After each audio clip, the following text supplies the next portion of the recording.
Alerter les secours, c'est prévenir un service d'urgence qu'il existe une ou plusieurs victimes qui ont besoin d'assistance immédiate. Votre rôle en tant que témoin de l'accident est essentiel, puisqu'il est important pour la survie de la victime d'appeler les secours le plus rapidement possible, après une rapide analyse des risques et de la situation. En ce qui concerne le secourisme, il existe plusieurs numéros d'urgence. Le premier, le 15.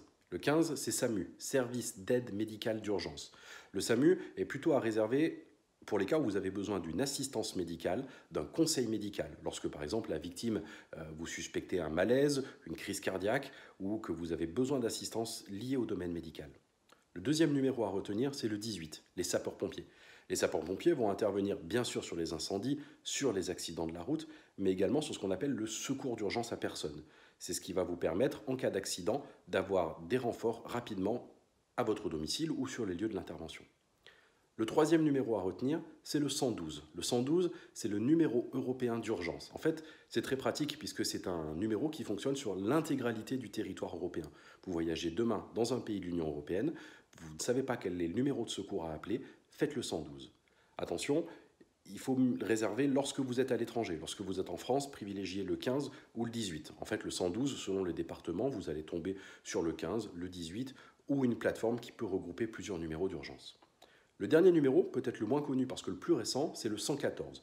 Le 114 est un numéro d'urgence réservé aux personnes déficientes, sourdes, malentendantes. En fait, c'est un service d'urgence que vous pouvez contacter par visio, par fax ou par SMS. Ce n'est pas un numéro d'urgence à proprement parler, c'est une plateforme qui va mettre en relation une personne avec des problèmes d'audition ou des problèmes d'élocution avec les autres numéros d'urgence. Mais il faut le connaître et c'est important. Alors, quel numéro choisir parmi ces trois? Le 15, le 18, le 112 ou même le 114? En fait, il n'y a pas de bonne réponse. Tous ces numéros sont interconnectés. Donc, si vous avez un doute au moment de l'intervention, passez pas trop longtemps à réfléchir au numéro, prenez le premier qui vous vient à l'esprit et appelez les secours. Une fois que vous les avez appelés, il y a un dialogue qui va s'instaurer. Quand on est victime, ça peut paraître très très long et parfois on ne comprend pas pourquoi l'opérateur a besoin de nous poser toutes ces questions. C'est important, si l'opérateur vous pose ces questions, c'est qu'il en a besoin pour choisir le bon moyen, du bon endroit, avec les bons spécialistes pour répondre correctement à la situation à laquelle vous faites face. C'est un dialogue, je le disais, donc répondez aux questions. L'opérateur est aussi là pour vous calmer. Vous ne savez pas quoi faire face à une situation d'urgence, appelez les secours. Enfin, dans tous les cas, attendez avant de raccrocher. Donc l'opérateur vous garde en ligne, c'est qu'il a besoin d'informations.